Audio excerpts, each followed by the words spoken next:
ధ్యానించేటటువంటి మంచి సమయం ఇది. ఈరోజు ఉదయం అపోస్తలుల కార్యము 1వ అధ్యాయం నుంచి కొన్ని విషయాలు మనం చూసుకుందాం. అపోస్తలుల కార్యములు 1వ అధ్యాయం. ఈ ప్రభువైన యేసుక్రీస్తు పునరుత్థానుడైన తరువాత మొట్టమొదటిసారి తనను అనుసరించినటువంటి శిష్యులకు కనిపించి మాట్లాడుతున్నటువంటి మాటలు, ఆయన ఏ విధంగా తన బిడ్డలను లేదా తనను అనుసరించిన వారిని ఏ విధంగా ఆయన వారికి ఏ పనిని అప్పచెప్పి వెళుతున్నాడు, ఏ బాధ్యతను అప్పచెప్పి వెళుతున్నాడు అన్న విషయాన్ని గ్రహించాల్సినటువంటి శ్రేష్టమైనటువంటి పనిని మనం చూస్తున్నాం. ఓ థియోఫిలా, యేసు తాను ఏర్పరచుకున్న అపోస్తలులకు పరిశుద్ధాత్మ ద్వారా ఆజ్ఞాపించిన తరువాత, పరిశుద్ధాత్మ ద్వారా అన్న విషయాన్ని జ్ఞాపకం చేసుకోండి. ఈరోజు నూతన సృష్టిలో భాగమైనటువంటి మనకివ్వబడినటువంటి పరిశుద్ధాత్ముడు, ఆ పరిశుద్ధాత్ముని ద్వారా మనం చేయవలసినటువంటి క్రియలను జ్ఞాపకం చేసుకునే ప్రయత్నం చేద్దాం. తరువాత ఆయన పరమునకు చేర్చుకొనబడిన దినము వరకు ఆయన చేయుటకును బోధించుటకును ఆరంభించిన వాటన్నిటిని గురించి నా మొదటి గ్రంథంలో రచించాను. అది లూకా సువార్త. అపోస్తలుల కార్యం కూడా లూకా రాస్తున్నాడు. ఆయన శ్రమపడిన తరువాత 40 దినముల వరకు వారికి అగపడుచు దేవుని రాజ్య విషయములను గూర్చి బోధించుచు, ఇది అండర్లైన్ చేసుకోవాలి, ఆయన తిరిగి లేచిన తర్వాత బోధించింది కూడా దేవుని రాజ్యమును గురించినటువంటి అంశమే. మొదటి రోజు నేను మీకు గుర్తు చేసింది, ఆయన మొదటిసారి ఈ లోకమునకు మనుష్య కుమారుడై లేకపోతే మానవుడై శరీరధారి అయి వచ్చినప్పుడు ప్రకటించింది దేవుని రాజ్యమే. ఆయన ప్రకటించిన దేవుని రాజ్యాన్ని ప్రకటించమని వీరికి చెప్పటానికి తిరిగి లేచిన తర్వాత కూడా ప్రకటిస్తున్నది దేవుని రాజ్యమే. ఆయన శ్రమపడిన తర్వాత 40 దినములు వారికి అగుపడుచు దేవుని రాజ్యమును గూర్చి బోధించుచు అనేక ప్రమాణములను చూపి వారికి తను తాను సజీవునిగా కనపరచుకొనెను. యేసుక్రీస్తు యొక్క సజీవుడుగా అవటం, దేవుని రాజ్యం యొక్క స్థాపన అన్నది జరగటం, ఈ రెండు కూడా ఒకటితో ఒకటి ముడిపడి ఉన్నాయి అన్న విషయాన్ని జ్ఞాపకం చేసుకోవాలి. ఆయన వారిని కలుసుకొని ఇలాగా ఆజ్ఞాపించెను, మీరు యెరూషలేములో నుండి వెళ్ళక నా వలన వెళ్ళిన తండ్రి యొక్క వాగ్దానము కొరకు కనిపెట్టుడి. యోహాను నీళ్లతో బాప్తిసము ఇచ్చను గాని కొద్ది దినములలో మీరు పరిశుద్ధాత్మలో బాప్తిసము పొందెదరు. కాబట్టి వారు కూడి వచ్చినప్పుడు, ప్రభువా, ఈ కాలమందు ఇశ్రాయేలీయులకు రాజ్యమును మరలా అనుగ్రహిస్తావా? ఆయన రాజ్యము గురించే ప్రకటిస్తున్నాడు. వీరికి వచ్చే ప్రశ్నలు కూడా రాజ్యము గురించే. ఇశ్రాయేలుకు రాజ్యమును అనుగ్రహిస్తావా అని ఆయనను అడుగగా, ఆయన కాలములను సమయములను తండ్రి తన స్వాధీనము పరుచుకొని ఆయన పరుచుకొని ఉన్నాడు. వాటిని తెలుసుకొనుట మీ పని కాదు. అయినను పరిశుద్ధాత్మ మీ మీదికి వచ్చినప్పుడు మీరు శక్తి నొందెదరు గనుక మీరు యెరూషలేములోను యూదయ సమరయ దేశములయందంతటను భూదిగంతముల వరకును నాకు సాక్షులై ఉందిరని వారితో చెప్పెను. ఈ మాటలు చెప్పి వారు చూచుచుండగా ఆయన ఆరోహణమాయెను. అప్పుడు వారి కన్నులు కనబడకుండా ఒక మేఘము ఆయనను కొనిపోయెను. ఈరోజు ఉదయము ప్రియమైనటువంటి దేవుని సంఘమా, మన ప్రభు అయిన యేసుక్రీస్తు మనకు అప్పగించినటువంటి పని, మన ప్రభు అయినటువంటి యేసుక్రీస్తు మనల్ని నమ్మి మనకిచ్చినటువంటి బాధ్యతను నేను ఒకసారి మీకు గుర్తు చేయాలి అని ఆశపడుతున్నాను. ఆయన మనకు ఇచ్చినటువంటి ఈ అభిషేకమును ఒకసారి జ్ఞాపకం చేసుకోవాలని ఆశపడుతున్నాను.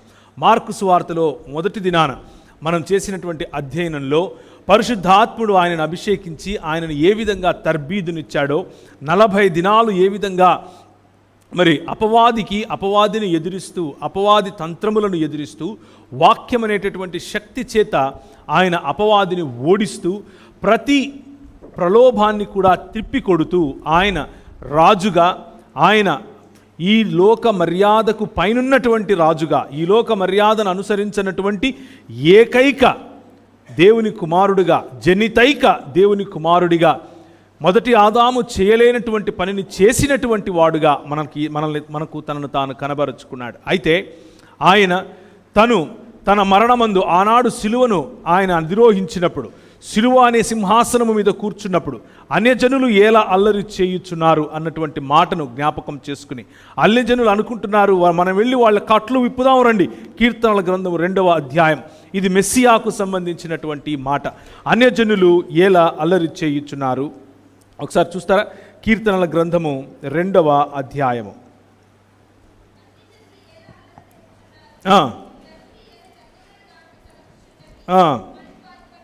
మనము వారి కట్లు తెంపుదము రండి, వారి పాశములను అని చెప్పుకొనుచు భూరాజులు యెహోవాకును ఆయన అభిషిక్తునికి విరోధముగా నిలవబడుచున్నారు. ఏలికలు ఏకీభవించి ఆలోచన చేయుచున్నారు. అయితే ఆకాశమందు సింహాసనాసీనుడైన మన దేవుడు ఏం చేస్తున్నాడు? వారిని చూసి హీఈస్ లాఫింగ్ అట్ దెమ్. ఆయన వారిని చూసి నవ్వుతున్నాడు. పిచ్చి విధవలారా, మీకు అర్థం కావట్లేదు, మీకు అర్థం కావట్లేదు. నా పరిశుద్ధుడైన నా కుమారుణ్ణి ప్రభువు వారిని చూచి అపహసించుచున్నాడు. ఆయన ఉగ్రుడై వారితో పలుకుతూ ప్రచండ కోపము చేత వారిని తల్లడింప చేయుచు, నేను నా పరిశుద్ధమైన సియోను మీద నా రాజును ఆసీనునిగా చేసి ఉన్నాను, కట్టడను నేను వివరిస్తాను. యెహోవా నాకు ఇలాగు సెలవిచ్చాడు, నీవు నా కుమారుడవు, నేడు నిన్ను కనియున్నాను.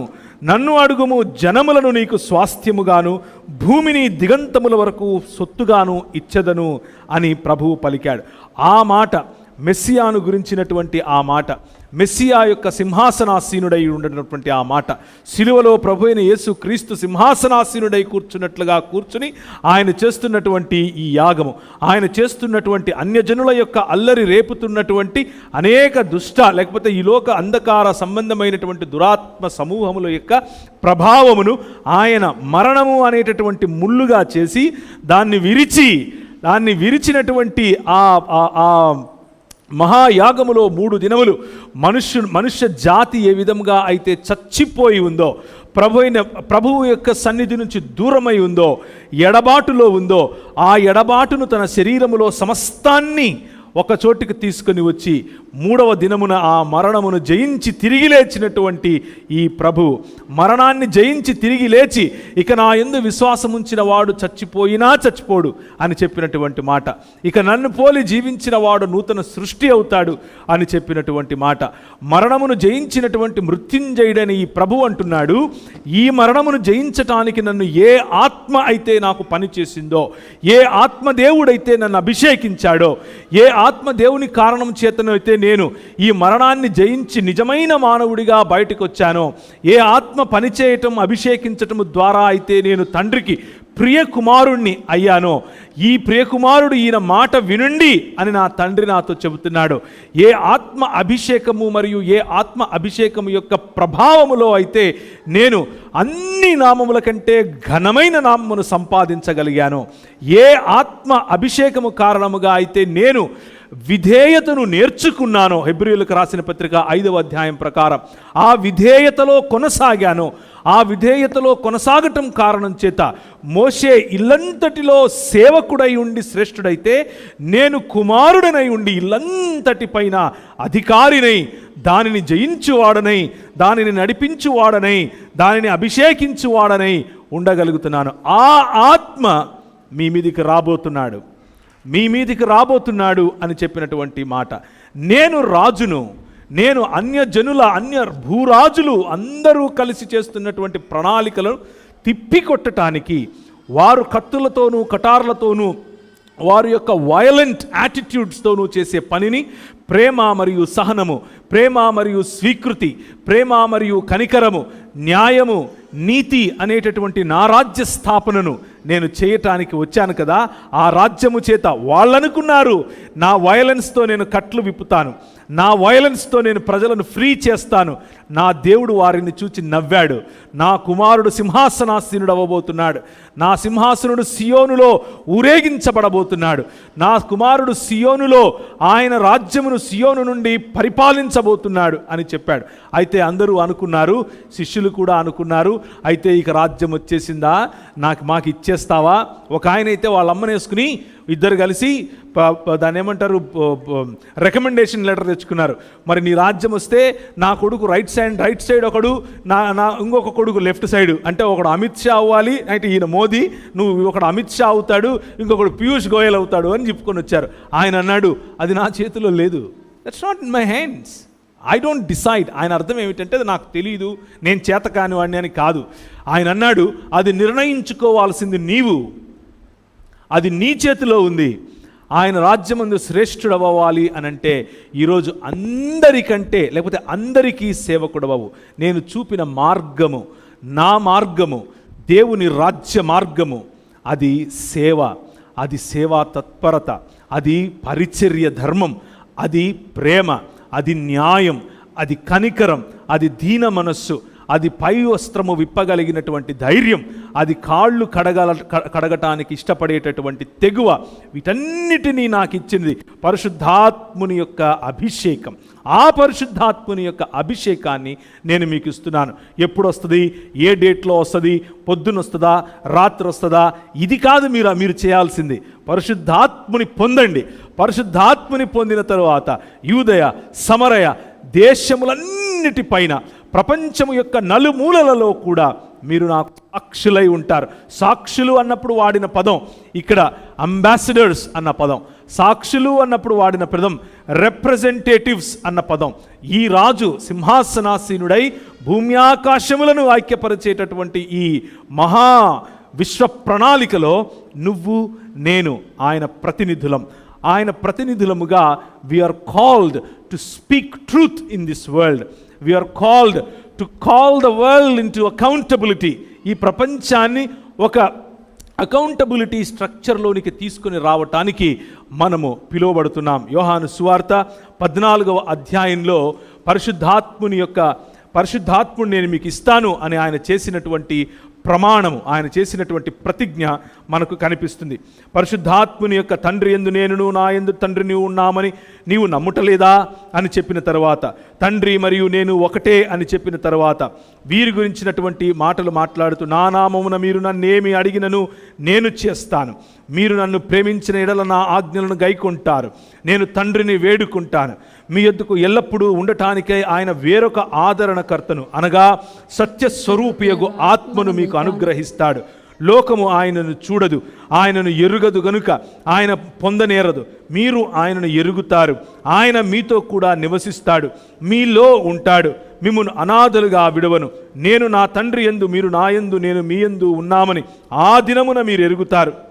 ఇవన్నీ తన పరిశుద్ధాత్ముడు అనుగ్రహించబడినప్పుడు ఆయన చేసేటటువంటి పరిచర్య ఏమిటి? ఆయన నీతిని బట్టి, పాపమును బట్టి సహవాసములోనికి, లేకపోతే ఈ లోకమును నడిపిస్తాడు. లోకములో నీతి ఏమిటో చూపించాలి అనంటే పరిశుద్ధాత్ముడు మనకు అనుగ్రహించబడాలి. లోకమును పాపమును బట్టి ఒప్పింప చేయాలి అనంటే పరిశుద్ధాత్ముడు మనకు అనుగ్రహింపబడాలి. లోకము అనంటే ఏమిటి? ప్రభుత్వములు, రాజ్యములు. ఎత్నే అన్న పదం వాడారు. మనము బట్టలు కొనుక్కోవడానికి వెళ్తే ఎథనిక్ వేర్ అని అంటాం. అంటే కల్చరల్గా ఎథనిక్ అంటే ఫలానా దేశానికి, ఫలానా భూభాగానికి, లేకపోతే ఫలానా జన సమూహములు వాడేటటువంటి బట్టలను ఎథనిక్ వేర్ అంటాం. ఎందుకు అని అంటే జనసమూహములు రాజ్యములుగా గుర్తించబడ్డాయి. అదే పదము ఇక్కడ వాడబడి ఉంది. ప్రభు అయిన యేసుక్రీస్తు తిరిగి లేచినప్పుడు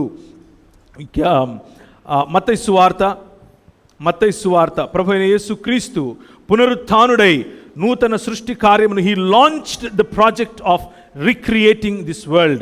He launched the project of newly creating this world. New creation project ను తన శరీరములో తన శరీరాన్ని విత్తి నూతనముగా పైకి లేపటము ద్వారా భూమికి, మానవ సమాజానికి, ఈ ప్రపంచం యావత్తుకు ఆయన ఏం చేయబోతున్నాడో చూపించి ఆ తర్వాత ఆయన అంటున్నాడు, పిమ్మట ఆయన 11 మంది శిష్యులను భోజనమునకు కూర్చున్నప్పుడు 14వ వచనం, క్షమించండి మత్తయి సువార్త, అది కూడా చదువుదాం. మార్కు సువార్త 16, సరే అక్కడి నుంచే ముందుకెళ్దాం. పిమ్మట 11 మంది శిష్యులు, మార్కు 16:14. భోజనమునకు కూర్చున్నప్పుడు ఆయన వారికి ప్రత్యక్షమై తాను లేచిన తర్వాత తను చూచిన వారిని మాట నమ్మనందున వారి అపనమ్మిక నిమిత్తమును హృదయ కాఠిన్యము నిమిత్తమును వారిని గద్దించెను. మరియు మీరు సర్వలోకమునకు వెళ్ళి సర్వ సృష్టికి సువార్తను ప్రకటించండి. నమ్మి బాప్తిసము పొందిన వాడు రక్షింపబడతాడు, నమ్మని వానికి శిక్ష విధింపబడుతుంది. నమ్మిన వారి వలన ఈ సూచక క్రియలు కనబడతాయి. ఏవంటే నా నామములో దయ్యములను వెళ్ళగొడతారు, క్రొత్త భాషలు మాట్లాడతారు, పాములను ఎత్తిపట్టుకుంటారు, మరణకరమైనది ఏది త్రాగితే అది వారికి హాని చేయదు, రోగుల మీద చేతులుంచినప్పుడు వారు స్వస్థత పొందుతారని వారితో చెప్పాడు. ఇలాగ ప్రభు అయిన యేసు వారితో మాట్లాడిన తరువాత పరలోకమునకు చేర్చుకొనబడి దేవుని కుడిపార్శ్వమున ఆసీనుడయ్యాడు. వారు బయలుదేరి వాక్యమంతటా ప్రకటించి, ఏ వాక్యమనైతే మనం గత 3 దినాలుగా మాట్లాడుకుంటున్నామో, ఏ వాక్యమైతే మనుష్యుల హృదయ కాఠిన్యాన్ని తీసివేస్తుందని, మనుషులలో ఐక్యతను తెస్తుందని, ప్రపంచములను హీల్ చేస్తుందని, ప్రపంచములను దేవుని యొక్క నివాస స్థలముగా చేయ యోగ్యమైనదని మాట్లాడుకుంటున్నామో ఆ వాక్యమును వారు ప్రకటించారు. ప్రకటించిన సమయంలో ప్రభువు వారికి సహకారుడై ఉండి వెనువెంట జరిగించుచున్న సూచక క్రియల వలన వాక్యమును స్థిరపరుస్తూ వచ్చాడు. వాక్యము, it is not just a word, but it goes along with the power with it. దానితో పాటు శక్తిని కలిగి ఆ వాక్యము ముందుకు వెళుతుంది. 11 మంది శిష్యులు యేసుకు తమకు నిర్ణయించిన గలిలయలోని కొండకు వెళ్ళిరి. మత్తయి సువార్త 28వ అధ్యాయం 16 నుంచి.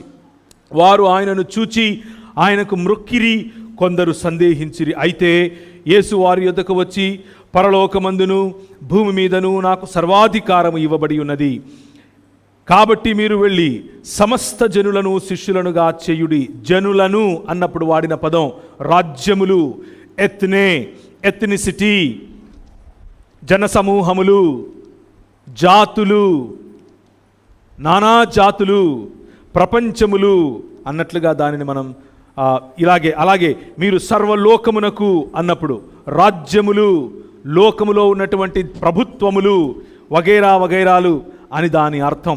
ఒక వ్యక్తిని గురించి మాత్రమే చెప్పటం లేదు.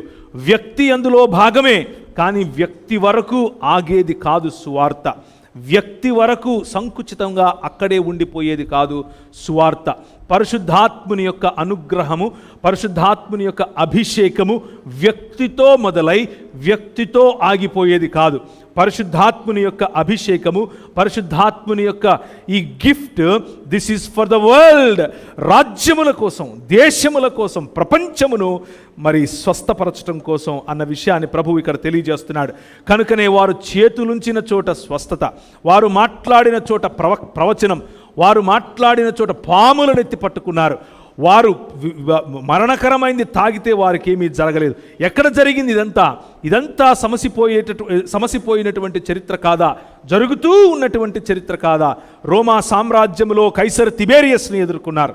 రోమా సామ్రాజ్యంలో కైసర్ అగస్టస్ యొక్క అనుచరులను ఎదుర్కొన్నారు. ఆ తర్వాత వచ్చినటువంటి అనేకమైన రాజ్యములు. మొదటి 3 శతాబ్దాలలోనే క్రైస్తవ సంఘము పరిశుద్ధాత్ముని యొక్క అభిషేకము కారణం చేత, పరిశుద్ధాత్ముడిచ్చినటువంటి వరముల వినియోగము కారణము చేత ప్రపంచములో స్వస్థతను తీసుకొచ్చారు, ప్రపంచములో సుభిక్షతను తీసుకొని వచ్చారు. ప్రభువు నేర్పించిన ప్రతి ఒక్కటి ప్రపంచములకు నేర్పించారు, బోధించారు. నేను మీకు ఏ ఏ సంగతులను ఆజ్ఞాపించి తినో వాటన్నిటినీ గైకొనవలనని వారికి బోధించుడి. ఇదిగో నేను యుగ సమాప్తి వరకు సదాకాలము మీతో కూడా ఉన్నాను. రాజ్యములకు బోధించారు, ప్రపంచములకు బోధించారు, నాయకులకు బోధించారు, రాజులకు బోధించారు. కనుకనే మరి ఈ ప్రపంచాన్ని స్వస్థపరచటానికి, ఈ ప్రపంచములో ప్రవక్తలను లేపటానికి, ఈ ప్రపంచములో ఈ బల అనగా యేసుక్రీస్తు ఒక శరీరముగా సమస్త మానవ జాతిని ఒకవైపుకు ఒకే బల్ల వద్దకు, ఒకే బల్ల దగ్గర కూర్చొని భోజనం చేయగలిగినటువంటి ఒక మంచి వాతావరణాన్ని, ఒకే రక్తము పంచుకొని పుట్టినటువంటి ఈ సహోదర భావము అనేటటువంటి ఐక్యతను చాటి చెప్పటానికి, go ye into the world and preach the gospel, preach the good news of the Lord who sits on the throne and rules over this world. ఈ ప్రపంచాన్ని ఏలే రాజు వచ్చేశాడు, ఆ రాజు ఏలుతున్నాడు, ఆ రాజు క్రమములోనికి రండి, ఈ లోక మర్యాదను విడిచిపెట్టండి అని ఇచ్చే పిలుపును ఇవ్వండి అని వారిని పంపించాడు. వారు పిలుపునిచ్చారు. పరిశుద్ధాత్ముడు అనుగ్రహించబడినప్పుడు పాపమును గురించినటువంటి ఒప్పుకోలు, పాపము అంటే దేవునిని తిరస్కరించటము అనేటటువంటి ఈ పాపమును గురించిన ఒప్పుకోలు, క్రీస్తు అనేటటువంటి రాజును తిరస్కరిస్తే పాపమది అనేటటువంటి ఒప్పుకోలు, ఆ ఒప్పుకోలును ఎత్నియలకు లేకపోతే ప్రపంచములకు లేకపోతే రాజ్యములకు ప్రకటించగలిగారు. మన దేశంలోనికి తోమా వచ్చారు. మన దేశంలో ఆనాడు రాజ్యం చేస్తూ ఉన్నటువంటి ఆ తోమా మన దేశానికి వచ్చిన సమయంలో ఆఫ్ఘనిస్తాన్ మన దేశంలో ఉంది, కూష్ మన దేశంలో ఉంది, బలూచ్ మన దేశంలో ఉంది, గిల్గిట్ మన దేశంలో ఉంది, సింధ్ ప్రాంతం మన దేశంలో ఉంది, అలాగే పంజాబ్ ప్రాంతం మన దేశంలో ఉంది. ఇప్పుడు పంజాబ్ ప్రాంతం సగం పాకిస్తాన్లో, సగం ఇక్కడ ఉంది. పాకిస్తాన్ మనది, ఆఫ్ఘనిస్తాన్ మనది. ఆ ప్రాంతాలలోనికి నడిచినటువంటి తోమా గారు అక్కడి నుంచి ఆ మలబారు ప్రాంతానికి వెళ్ళటం, అక్కడ ఉన్నటువంటి రాజులను ప్రభావితం చేయటం కారణం చేత వారి నాణెముల పైన కూడా శిలువ ముద్రలు ముద్రించటం, అనగా మొదటి శతాబ్దములోనే క్రైస్తవం యొక్క ప్రభావము భారతదేశం పైన, భారతదేశ రాజుల పైన పడింది అన్నదానికి ఆనవాళ్లుగా మనం చూసేటటువంటి ఈ ఆనవాళ్లు మనకు కనిపిస్తాయి. పరిశుద్ధాత్ముని యొక్క అభిషేకం రాజ్యముని నిర్మించటం కోసం, దుకాణాలు పెట్టుకుని అమ్ముకోవడం కోసం కాదు. దురదృష్టం లేకపోతే మనకు పట్టిన కర్మ ఏమిటి అని అంటే, ఈ రోజుల్లో కొంతమంది దైవజనులుగా పిలువబడుతున్నవారు, మా ఊర్లో ఒక ఆయన బోర్డు పెట్టాడు. ఏమని బోర్డు పెట్టాడంటే, మగపిల్లలు పుట్టడానికి నేను ప్రార్థన చేస్తాను అని పెట్టాడు. అంటే ఆయన స్పెషలిస్ట్ అన్నమాట. మీకు మగపిల్లలు పుట్టాలి అని అంటే ఆయన దగ్గరికి పోతే ఆయన ప్రార్థన చేసి మగపిల్లలు పుట్టిస్తాడు. What kind of Christianity are we selling to people? ఏ క్రైస్తవాన్ని మనం ప్రజలకు అందజేస్తున్నాం? మనం మాట్లాడుతున్నటువంటి స్వస్థత, అది శరీరమునకు స్వస్థత, ఆత్మకు స్వస్థత, సమాజములకు స్వస్థత, కుటుంబాలకు స్వస్థత, రాజ్యములకు స్వస్థత. When we go speak the truth in the power of Holy Spirit, పరిశుద్ధాత్మని యొక్క శక్తితో మనం మాట్లాడినప్పుడు, ఆ శక్తిని నిర్వహించలేకపోయారంట స్టెఫను మాట్లాడినప్పుడు. 6వ అధ్యాయము 7వ అధ్యాయం అపోస్తలుల కార్యంలో మీరు చూస్తే దేవుని రాజ్యమును గురించి ఆయన మాట్లాడుతూ ఉన్నప్పుడు, కీయు మరియు నక్షత్ర దేవతకు సంబంధించినటువంటి గుడారములు మోసుకొని తిరగలేదా మీరు? మీ విగ్రహారాధన కారణం చేత కాదా మనం ఇలా తయారైంది అని ఆయన ప్రకటిస్తూ ఉన్నప్పుడు, వారు పండ్లు కొరికి చేత్తో రాళ్ళు పట్టుకొని కొట్టడానికి వచ్చారు. కానీ ఆయన మాట్లాడినటువంటి సత్యాన్ని, ఆయన శక్తిని వారు నిలువరించలేకపోయారు. That is the power of Holy Spirit. పరిశుద్ధాత్మని యొక్క శక్తి. ఈరోజు ఉదయకాల సమయంలో నేను మిమ్మల్ని అడుగుతున్నాను, ఈ బల్లలో చేయి వేయటానికి ముందు, యేసు శరీరములో భాగముగా మరొకసారి భాగస్థులవటానికి ముందు, యేసు రక్తములో పాలు పంచుకోవటానికి ముందు నా ప్రశ్న, are you enjoying the power of Holy Spirit? Are you practicing the power of Holy Spirit? Or do you think only some special people here and there, వాళ్ళు తాకితే నేను కింద పడాలి, వాళ్ళు మాట్లాడితే నాకేదో జరగాలి అన్న మిథికల్ ఫ్యాన్సీలో బ్రతుకుతున్నావా? లేకపోతే are you enjoying the presence of the Holy Spirit every day?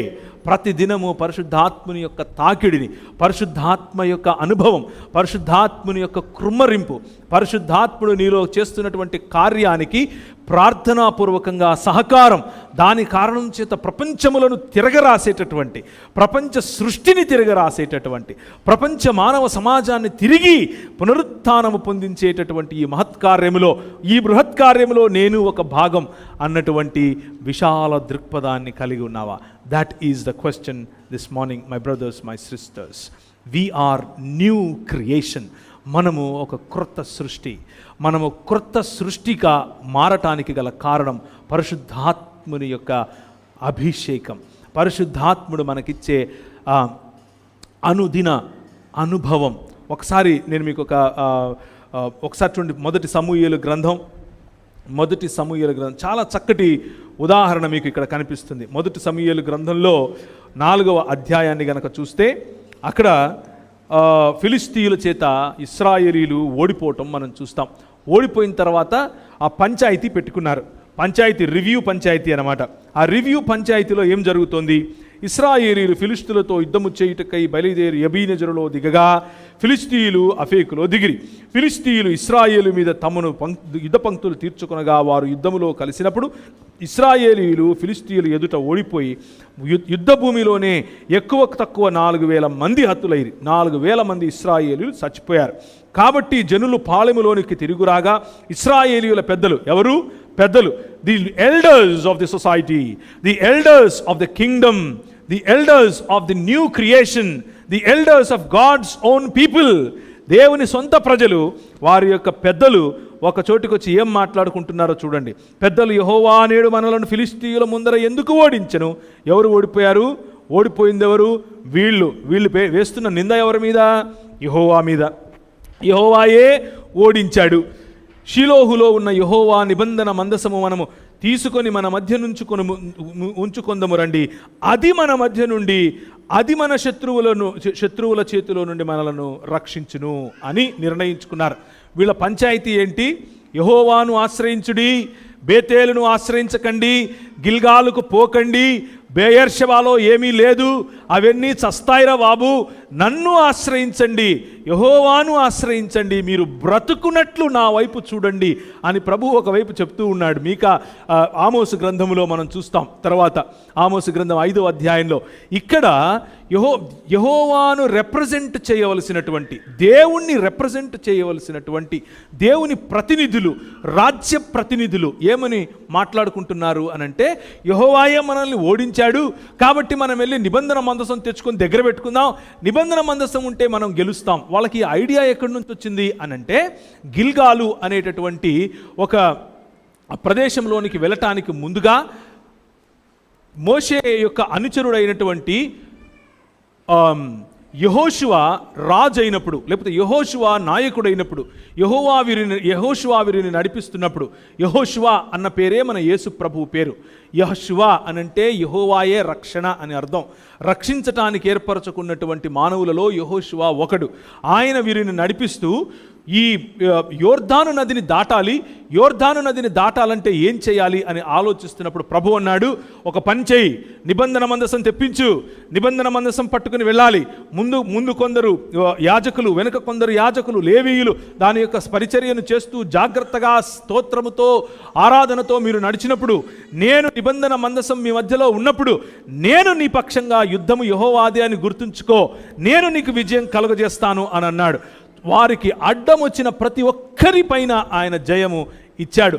కారణము ఏమిటి అనంటే అనుభవము, దేవునితో ఉన్న సంబంధము, దేవుడు చెప్పిన మాటను విని దాని ప్రకారము చేసిన కారణము చేత ఆ నిబంధన మందసములో ఉన్నటువంటి దేవుని యొక్క ఆజ్ఞలను తన హృదయము నుంచి తప్పించక, కుడికి కానీ ఎడమకు కానీ తిరగక, కేవలము ఆ వాక్యం అనేటటువంటి వాక్య వెలుగులో నడిచిన కారణము చేత వారికి లభించినటువంటి విజయం, దాన్ని పక్కన పెట్టి ఆ అనుభవం మీద, అనగా యెహోషువకు కలిగిన అనుభవం మీద, యెహోషువకు కలిగినటువంటి ఆ సమయంలో ఇశ్రాయేలుకు కలిగిన అనుభవం మీద ఇప్పటి ప్రజలు, ఇప్పుడున్నటువంటి పెద్దలు పంచాయతీ పెట్టుకొని, ఆ రోజు ఆ అనుభవం దేవుడిచ్చాడు, ఇప్పుడు కూడా అదే అనుభవం ఇస్తాడు, రా పటకరండి అని అన్నాడు.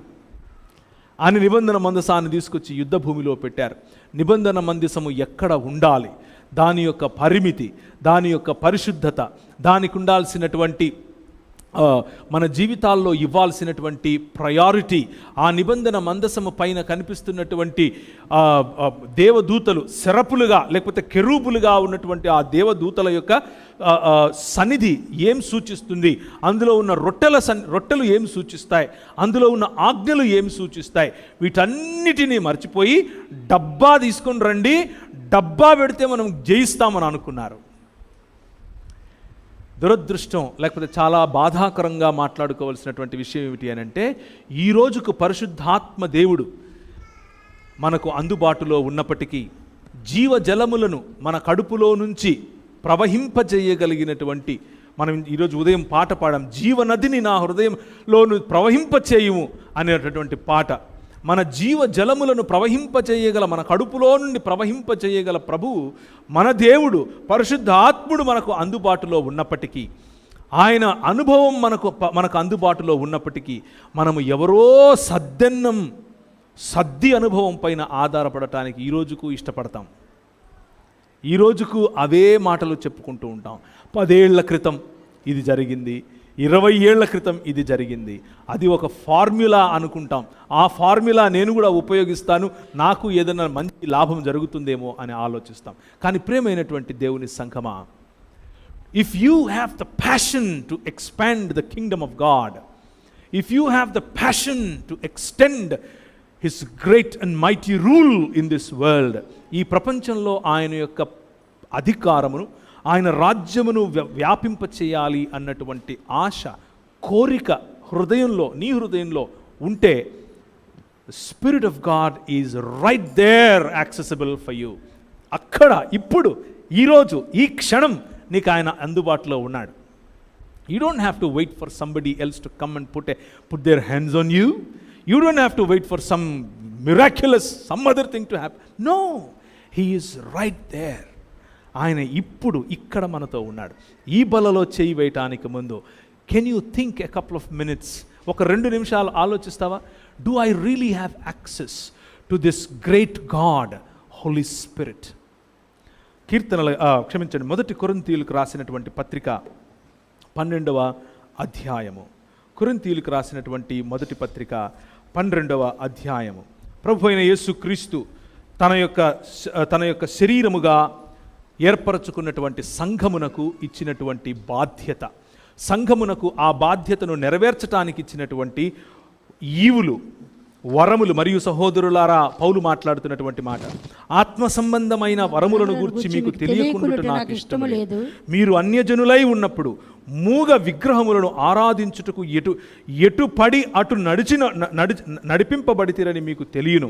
ఇందుచేత దేవుని ఆత్మ వలన మాట్లాడువాడెవడు యేసు శాపగ్రస్తుడని చెప్పడనియు, పరిశుద్ధాత్మ వలన తప్ప మరి ఎవడు యేసు ప్రభువని చెప్పలేడనియు నేను మీకు తెలియజేయుచున్నాను. కృపావరములు నానా విధాలుగా ఉన్నాయి కానీ ఆత్మ ఒకడే, మరియు పరిచర్యలు నానా విధాలుగా ఉన్నాయి కానీ ప్రభువు ఒకడే. నానా విధములైన కార్యములు గలవు కానీ అందరిలో అన్నిటినీ జరిగించు దేవుడు ఒకడే. ఆయనను అందరి ప్రయోజనము కొరకు ప్రతి వాని ఆత్మ ప్రత్యక్షత అనుగ్రహింపబడుచున్నది. ఎలాగనగా ఒకనికి ఆత్మమూలముగా బుద్ధివాక్యము, మరొకనికి ఆత్మను అనుసరించి జ్ఞానవాక్యము, మరొకనికి ఆత్మ వలనే విశ్వాసము, మరొకనికి ఆత్మ వలనే స్వస్థపరచు వరము, మరొకనికి అద్భుత కార్యములు చేయు శక్తి, మరొకనికి ప్రవచన వరము, మరొకనికి ఆత్మల వివేచన, మరొకనికి నానా భాషలు, మరియు ఎవనికి భాషలు అర్థము చెప్పు, మరియు ఒకనికి భాషల అర్థం చెప్పు శక్తిని అనుగ్రహించబడి ఉన్నది. This is not an exhaustive list. ఇంతకు మించి ఇంకేం చేయడు అని కాదు. ఆయన ఇవన్నీ చేస్తున్నాడు, నేటికీ చేస్తున్నాడు అని అర్థం. The spirit of God and the power of God, and in his power when you go and speak in the society. నేను ఒకసారి, నాకు అప్పుడు 19 ఏళ్ళు, నేను మిషనరీగా ప్రభువు నన్ను పిలిచాడు. నేను ఒకరోజు హైదరాబాద్లో బ్యాప్టిస్ట్ చర్చ్లో ప్రార్థన చేస్తున్నాను, ఉపవాసం ఉండి, ప్రభువా నాతో మాట్లాడు. ఐ వాజ్ ప్యాషనెట్, ప్రభువా నాతో మాట్లాడు, ప్రభువా నాతో మాట్లాడు. And he spoke. ఆయన నాకు ఆమోసు గ్రంథము ద్వారా 2వ అధ్యాయం ఆమోసు గ్రంథము ద్వారా మాట్లాడాడు. ఏ విధంగా అనేక మంది జనులు నా రాజ్యంలోనికి వస్తారు చూడు అని ఆయన ఒక దర్శనాన్ని నాకు చూపించాడు. అనేకమైన తెల్ల బట్టలు వేసుకుని, గడ్డాలు పెట్టుకుని, తలపైన తెల్ల టోపీలు పెట్టుకుని వేలకు వేలు ప్రభు యొక్క వెలుగులోనికి వస్తున్నారు. అది నేను చూశాను. I was pricked in my heart. నా హృదయంలో నేను ప్రోత్సహించబడ్డాను. నా హృదయంలో ఐ వాజ్ లిట్ ఇన్సైడ్. నేను లోపల వెలిగించబడ్డాను. I had a dream and I had a vision. ఒక దర్శనం, ఒక విజన్.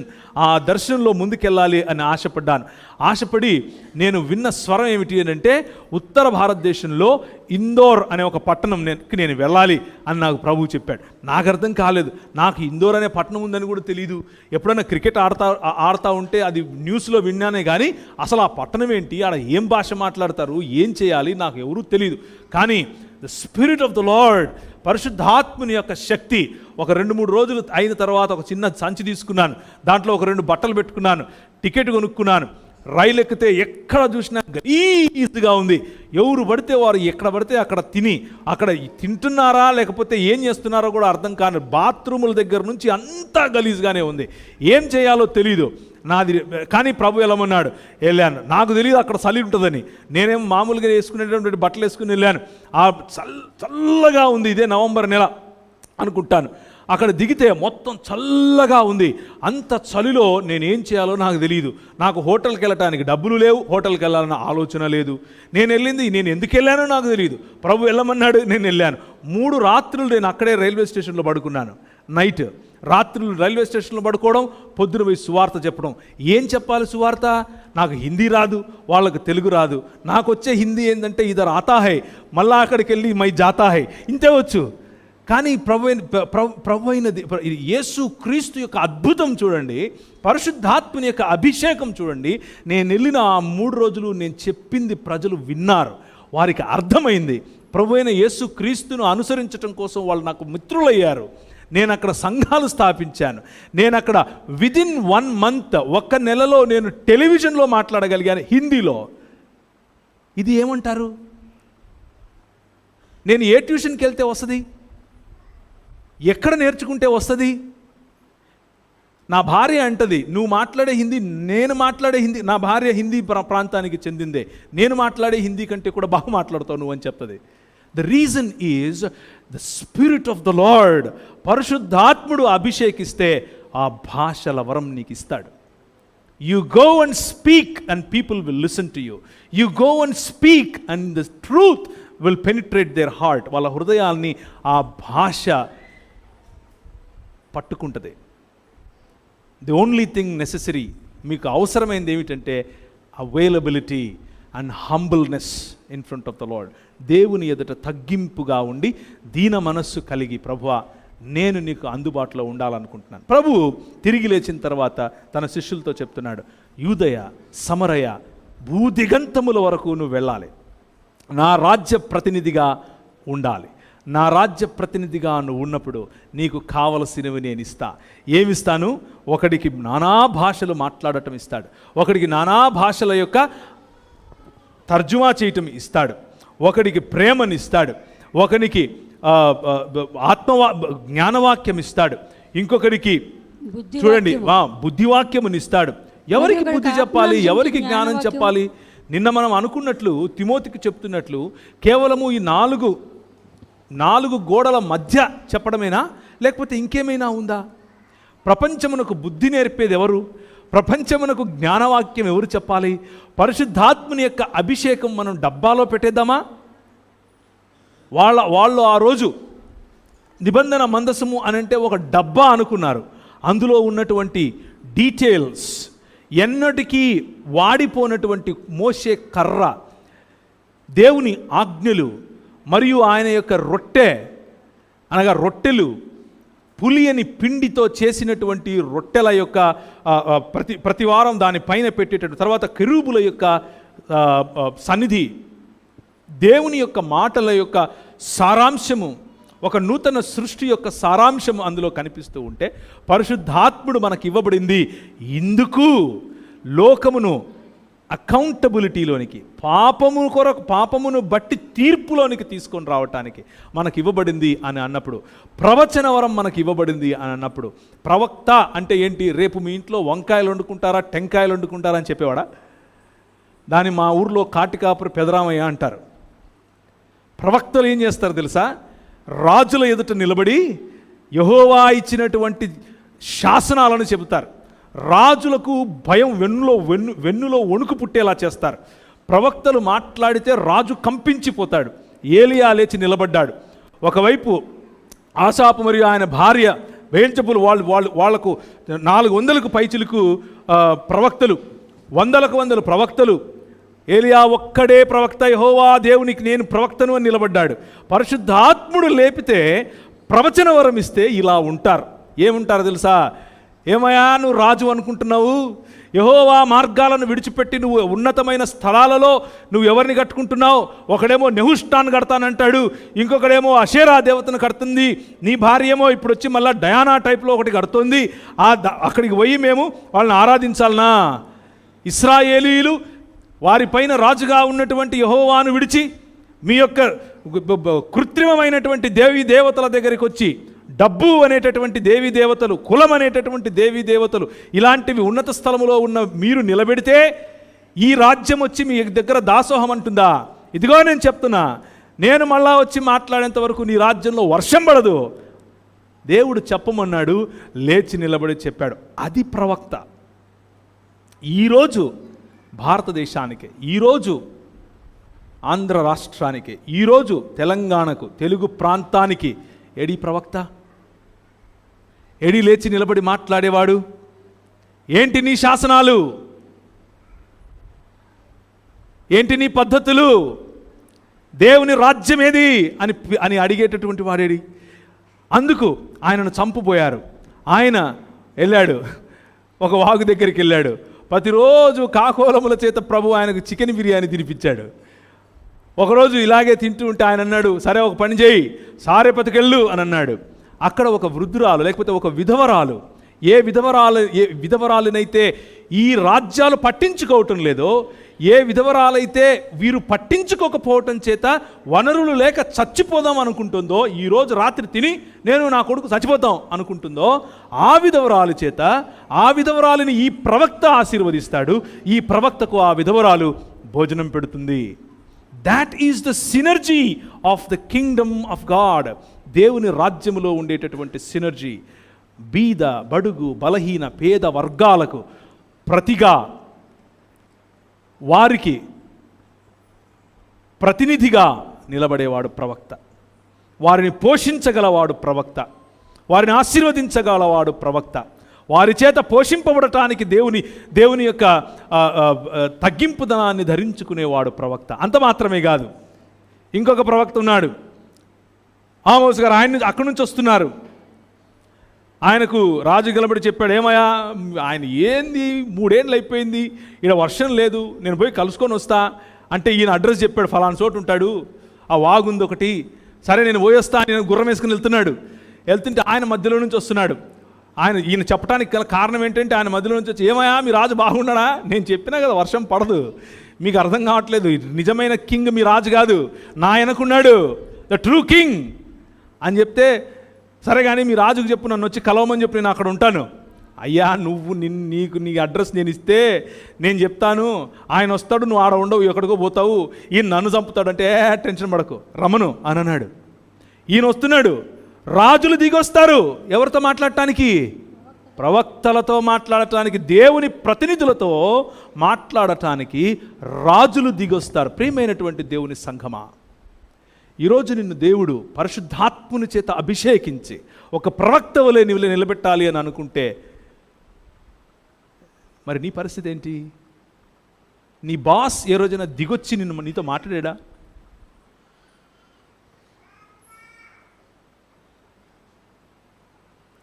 లేదు బ్రదర్, అదంతా ఓన్లీ ఈ 4 గోడల మధ్య బ్రదర్, ఇక్కడ నుంచి బయటికి వెళ్తే మళ్ళీ వేరే బ్రదర్, సిమ్ కార్డు మార్చేస్తాం అంటారా? No. Our life is to confront powerful so that we comfort the powerless. బలహీనులకు ప్రతిగా ఉండి బలవంతులను దేవుని మార్గం వైపుకు, నో అన్యాయం కాదు న్యాయము, కమ్ బ్లెస్ ద వరల్డ్ అని పిలిచే పిలుపు. అందుకు పరిశుద్ధాత్ముడు మనకు ఇవ్వబడ్డాడు. అందుకు పరిశుద్ధాత్ముడు బుద్ధివాక్యాన్ని మనకిచ్చాడు. అందుకు పరిశుద్ధాత్ముడు మనకు ఇక్కడ చెప్పబడుతున్నటువంటి మాటలు, ఒకనికి ఆత్మమూలముగా బుద్ధివాక్యము, ఒకనికి ఆత్మననుసరించి జ్ఞానవాక్యము, మరొకరికి ఆత్మచేత విశ్వాసము, మరొకరికి ఆత్మ వలనే స్వస్థపరిచే వరం. ఇవన్నీ కూడా ప్రపంచములను తిరిగి దేవుని నివాస స్థలముగా చేయటం కోసం దేవుడు ఏర్పరచుకున్నటువంటి నూతన సృష్టిలో భాగముగా మీరు నేను పనిచేయాల్సినటువంటి పనికి అవసరమైన ఈవులు, అవసరమైన వరములుగా ప్రభువు ఇచ్చాడు. దానియేలును ప్రభువు నిలబెట్టాడు. ఎక్కడ? సినగోగులో నిలబడి పాటలు పాడటానికా? నో. దానియేలు సేవకుడా కాదా? సేవకుడే. ఎక్కడా? రాజైన నెబుకద్నెజరు, నీ రాజ్యం గొప్పదే నాకు తెలుసు, కానీ ఇంకొక రాజ్యం రాబోతా ఉంది, నీకు తెలుసా? ఆ రాజ్యం ఎన్నటికీ గతించదు. ఆ రాజ్యము ఇంతింతై ఒక చిన్న రాయిలాగా కనిపిస్తుంది ఫస్ట్లో, కానీ ఇంతింతై మహాపర్వతం అవుతుంది. అది ఈ లోక భావజాలములుగా ఉన్నటువంటి నీ రాజ్యమును పోలిన అనేక రాజ్యములను తుత్తునీయులుగా పగలగొడుతుంది. గాలికి ఉండకుండా పోయినట్లుగా అవి పోతాయి. ఈ రాజ్యం మాత్రం ఎల్లప్పుడూ ఉంటుంది. నెబుకద్నెజరు, నీకు అర్థమైందా అని చెప్పేది అని అంటే, నెబుకద్నెజరు ఇలా దండం పెట్టి, నీ దేవుడు గొప్ప దేవుడు నాయన, నన్ను వదిలే అన్నాడు. దాట్ ఈజ్ ప్రవక్త. పరిశుద్ధాత్ముని యొక్క అభిషేకం ఇందుకు. అంతేగాని కళ్ళు మూసుకొని రేపు మీ ఇంట్లో వంకాయలు వండుకుంటారా, టెంకాయలు వండుకుంటారా చెప్పటం, కళ్ళు మూసుకొని ఏదో అమ్మా లచ్చమ్మ నువ్వు ఎర్రచీర కట్టుకున్నావు అని చెప్పటం, ఇదంతా కాదు. ఇదంతా ఒకవేళ అలాంటిది ఉండవచ్చేమో, కానీ దానివల్ల ప్రయోజనం ఏమిటి? ప్రయోజనం ఏమిటి అని అంటే, రాజ్యములను నిర్మించగలగటం, ప్రయోజనము సంఘమును నిర్మించగలగటం, ప్రయోజనము కుటుంబములను నిర్మించగలగటం, ప్రయోజనము యోసేపు వలె బుద్ధివాక్యము కలిగిన వాడై, జ్ఞానవాక్యము కలిగిన వాడై, ఒక సమయం రాబోతా ఉంది, ఈ బక్కచిక్కిపోయే ఆవులాగా దేశములు ప్రపంచములు అవ్వబోతున్నాయి, కానీ నేను మాత్రం బలిసిన ఆవులాగా ఉండాలి, దానికి కావలసిన ప్రణాళిక వేయాలి. ఎక్కడ? ప్రైమ్ మినిస్టర్ లాగా పరిశుద్ధాత్ముని అభిషేకం వాక్యపు వెలుగులో జీవిస్తే రాబోయే రోజులకు ముందుగానే తత్పరుడై వేసేటటువంటి ప్రణాళికలు కనిపిస్తుంది. దానియేలు చేసినటువంటి దేవుని రాజ్య ప్రకటన మరియు విస్తరణ. దానియేలు 11వ అధ్యాయం ఒకసారి చూడండి. దానియేలు గ్రంథం 11వ అధ్యాయం. దానియేలు 11వ అధ్యాయంలో దానియేలు రాస్తూ అంటాడు, దేవుని రాజ్యంలో వేరు రకాలైనటువంటి, దేవుని రాజ్యం కాకుండా వచ్చినటువంటి అనేకమైనటువంటి రకాల ఏలుబడి చేసేవాళ్ళు ఎలా ఉంటారు. ఈ ఏలుబడి చేసేవాళ్ళు కొందరు సంపత్తి చేత చేస్తారని, కొందరు 2వ వచనంలో సంపత్తి చేత చేస్తారు. చూడండి దానియేలు గ్రంథం 11వ అధ్యాయం. తెలియచేస్తున్నాను ఏమనగా, చాలా పెద్ద చాప్టర్ కాబట్టి నేను వర్సెస్ ఇస్తాను, ఆ వర్సెస్ మాత్రం చూస్తూ వెళ్ళండి. 2వ వచనంలో పీఠం మీద రాజ్యం చేసిన పిమ్మట అందరికంటే అధిక ఐశ్వర్యం కలిగిన 4వ రాజు ఒకడు వచ్చి. చాలు. 2వ వచనం సంపత్తి చేత లేకపోతే ఐశ్వర్యము చేత పాలించేటటువంటి మోడల్ మనకు కనిపిస్తుంది. 3వ వచనం శూరత్వం చేత ఏలుబడి చేసే మోడల్ మనకు కనిపిస్తుంది. 6వ వచనం సంధి చేత పరిపాలించే, కోయలిషన్ గవర్నమెంట్ అంటారు దీన్ని, సంధి చేత పరిపాలించే ఒక మార్గం మనకు కనిపిస్తుంది, ఒక మోడల్ కనిపిస్తుంది. 20వ వచనంలో పన్నుల చేత, పన్నులను అధికంగా వేయటం ద్వారా పరిపాలించే ఒక మోడల్ మనకు కనిపిస్తుంది. 21వ వచనంలో ఇచ్చకపు మాటలు చెప్పి ఇచ్చకపు మాటల చేత పరిపాలించేటటువంటి ఒక మోడల్ కనిపిస్తుంది. మిత్రం అనడం అన్నమాట ఇది. దేవుడు సొమ్ము, దోపుడు సొమ్ము పంచి పాలించడం 24వ వచనంలో కనిపిస్తుంది. 28వ వచనంలో నిబంధనలకు విరోధి అయి పాలించడం గమనించవచ్చు. 36లో హెచ్చించుకోవడం ద్వారా, అతిశయించటం ద్వారా, తనను రాజుగా హెచ్చించుకోవటం ద్వారా పరిపాలించటం జరుగుతుంది. 38 విగ్రహారాధన ద్వారా పాలన. 39 విభజించటం ద్వారా పాలించటం. ఇన్ని మోడల్స్ మనకు కనిపిస్తాయి. ఈ 39 వచనాలలో దానియేలు ఇన్ని రకాలైన ప్రభుత్వాలను చెప్తాడు. కానీ తమ దేవుని ఎరిగిన వారు బలము కలిగి గొప్ప కార్యాలు చేస్తారు అని కూడా అదే అధ్యాయంలో చెప్తాడు. ఎవరో ఆ దేవుని ఎరిగిన వారు? పరిశుద్ధాత్మను పొందినవారు, దేవుని వాక్యం అనేటటువంటి ఉదక స్నానం చేయటానికి సిద్ధపడిన వారు, దేవుని వాక్యము చేత డ్రెంచ్ అయిన వారు, దేవుని దృక్పథములో ఎరిగిన వారు, దేవుని యొక్క ప్రణాళికను తెలుసుకున్నవారు, దేవుడే నాకు రాజు అని ఒప్పుకున్నవారు, వారి హృదయములలో క్రీస్తును రాజుగా ప్రతిష్ఠించుకున్నవారు, ప్రతి ఒక్కరి కోసం ఆలోచించేవారు. ఈ పరిపాలనను, దేవుని సుభిక్షతను, దేవుని పరిపాలనను అందరికీ పంచిపెట్టడానికి, అందరి వద్దకు తీసుకువెళ్ళటానికి పరిశుద్ధాత్ముని యొక్క అనుభవము కోసం ప్రతి దినము వేచి చూచేవారు. ఆనాడు ఇశ్రాయేలు పెద్దలు అనుకున్నట్లు అప్పుడెప్పుడో యెహోషువాకి ఇచ్చినటువంటి అనుభవమే నాకు ఈరోజు ఇస్తాడులే అని అనుకుని నిబంధన మందస తెచ్చిపెడితే వాళ్ళు కొట్టి దాన్ని కూడా తీసుకెళ్ళిపోయారు. దాన్ని కూడా తీసుకెళ్ళిపోయి దాగోను అనేటటువంటి ఒక గుడిలో పెట్టారు. దాగోను దేవత ఇలా ఉంటుంది చేతులు పెట్టుకుని. ఆ దేవత దగ్గర పెడితే రాత్రి గుడి తలుపులేసి ఇంటికి వెళ్ళారు. పొద్దునొచ్చి చూస్తే బొక్క బొరలా పడుంది నిబంధన మందసము దగ్గర. వీళ్ళు ఓడిపోయారు.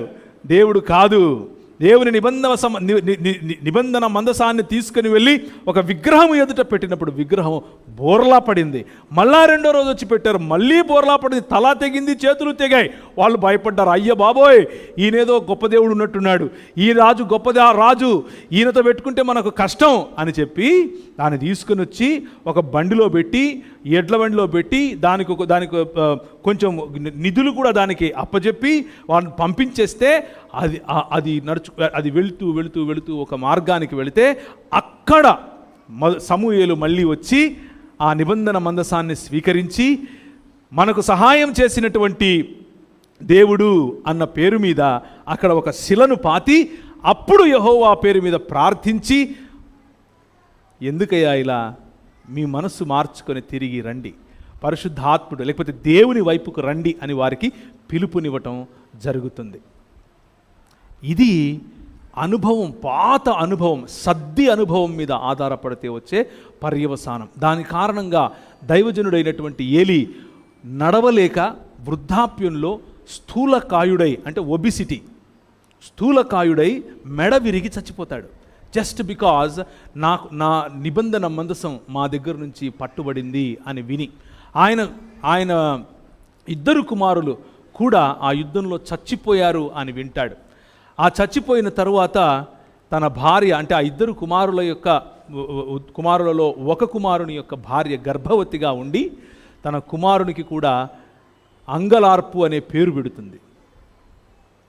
ఇదంతా కూడా కారణం సద్ది అనుభవాల మీద ఆధారపడితే వచ్చేటటువంటి పర్యవసానం. కానీ ఫ్రెష్, తాజాగా ప్రతిరోజు పరిశుద్ధాత్ముని చేత నింపబడేటటువంటి అనుభవం, పరిశుద్ధాత్ముని సన్నిధిలో గడిపేటటువంటి అనుభవం, పరిశుద్ధాత్ముని వరములను అనుభవించేటటువంటి అనుభవం, పరిశుద్ధాత్ముని వరములచే ప్రవక్తల వలె నిలబడి ప్రపంచములను ఆశీర్వదించటం, వైద్యుల వలె నిలబడి ఈ ప్రపంచమును స్వస్థపరచటం, దేవుడిచ్చినటువంటి స్వస్థత అనేటటువంటి ఈ వరాన్ని ఉపయోగించటం, చేతులుంచి ప్రార్థించి ప్రజలను ఆశీర్వదించటం, చేతులుంచి ప్రార్థించి సమాజములను ఆశీర్వదించటం. What a privilege it is! ఎంత గొప్ప ఆధిక్యత ఇది! ఈ బల్ల, ఈ శరీరము, ఈ రక్తము, దీని ద్వారా మనకు అందుబాటులో ఉన్నటువంటి పరిశుద్ధాత్మ దేవుని యొక్క అభిషేకం, ఈ లోక మర్యాదను తూలనాడటానికి, జయించటానికి మనకు అందుబాటులో ఉన్నటువంటి పరిశుద్ధాత్మని యొక్క అభిషేకం. తలలు ఉంచుకొని బలలో పాల్గొనటానికి ముందు 2 నిమిషాలు ఆలోచిద్దాం. Am I really enjoying his presence every day? ఆయన సన్నిధిని నేను అనుభవిస్తున్నానా? ఆయన సన్నిధిలో నేను గడపగలుగుతున్నానా? లేకపోతే అప్పుడెప్పుడో 10 సంవత్సరాల క్రితం, అప్పుడెప్పుడో 20 సంవత్సరాల క్రితం, అప్పుడెప్పుడో మా పెద్దలు నాకు చెప్పిన అనుభవం వరకే నేను ఆగిపోయానా? నా అనుభవం ఏది? నా వరం ఏది? నాకు ఆయన ఇచ్చిన వరాన్ని నేను గుర్తించానా? అసలు సంఘంలో, సమాజంలో నేను చేయాల్సినటువంటి వరాలను, నేను కలిగి ఉన్న వరాలను ఉపయోగిస్తున్నానా? అది చిన్నది కావచ్చు, మైక్ స్టాండ్ పెట్టడం కావచ్చు, ల్యాబొరేటరీలో ల్యాబ్ టెక్నీషియన్ కావచ్చు, ఆసుపత్రిలో ప్యూన్ కావచ్చు, కలెక్టర్ ఆఫీసులో కలెక్టర్ కావచ్చు. నువ్వు ఎక్కడ ప్రభువు నిన్ను ఉంచి ఉంటే అక్కడ దేవుని చేత అభిషేకింపబడిన ప్రవక్త వలె, అభిషేకింపబడిన స్వస్థతనిచ్చేవాడి వలె, ఏలియాను పోలినట్లు ఈరోజు మీరు నిర్ణయించుకోండి, ఇటు వస్తారా అటు వస్తారా అని అడిగి అక్కడ అగ్నిని రాజింపచేశాడు. అగ్ని చేత వారి యొక్క ఆ బలిపీఠాన్ని మండింపచేశాడు. అద్భుత కార్యాలు ఈ రోజుకు కూడా మన ప్రభువు చేయగలవాడు. ఒక 2 నిమిషాలు మనల్ని మనం సిద్ధపరచుకుందాం. ప్రభువా, am I really living a worthy life? నేను నిజంగా అటువంటి సమర్థవంతమైన జీవితాన్ని, క్రైస్తవ సమర్థవంతమైన జీవితాన్ని జీవిస్తున్నానా? లేకపోతే నా బైబిల్ స్టడీ, నా ప్రార్థన, నా ఫెలోషిప్ ఇదంతా కేవలం నా అభివృద్ధి, నాకు మంచి, నేను వెళితే నాకు ఇదవుతుంది అని మాత్రమే ఆలోచిస్తున్నానా? నా అనుభవాలు ఇంకా పాతవిగానే ఉన్నాయా? లేక దినదిన ప్రవర్తమానంగా నేను కూడా అనుభవంలో ఎదుగుతూ ఉన్నానా? కేవలం జ్ఞానం సరిపోదు, కేవలం అనుభవం సరిపోదు. రెండిటి సమ్మేళనంతో పరిశుద్ధాత్ముని యొక్క అభిషేకం కలిగి ఉంటే ప్రపంచాన్ని శాసించవచ్చు, ప్రపంచాన్ని స్వస్థపరచవచ్చు, ప్రపంచాన్ని అకౌంటబిలిటీలోనికి పిలుచుకొని రావచ్చు. ఆ విధంగా మన హృదయాలను సిద్ధపరచుకొని మనము బలలో చేయి వేయటానికి, ఆయన రక్తములో పాలు పంపులు పొందుకోవటానికి మనల్ని మనం సిద్ధపరచుకుందాం. కృపగలిగిన తండ్రి, మీరు మా మధ్య నుండి మీరు మమ్మను నివాస స్థలముగా ఈ ప్రపంచమును మార్చటం కోసం, నీ రాజ్య స్థాపన మరియు విస్తరణ కోసం ఇచ్చినటువంటి పరిశుద్ధాత్ముని యొక్క సహవాసము, పరిశుద్ధాత్ముని యొక్క కృమ్మరింపు, పరిశుద్ధాత్మ దేవుని యొక్క అభిషేకము, అందులో మేము స్థిరముగా ఉండుటకును, నీ రాజ్యమును విస్తరింపజేయుటకును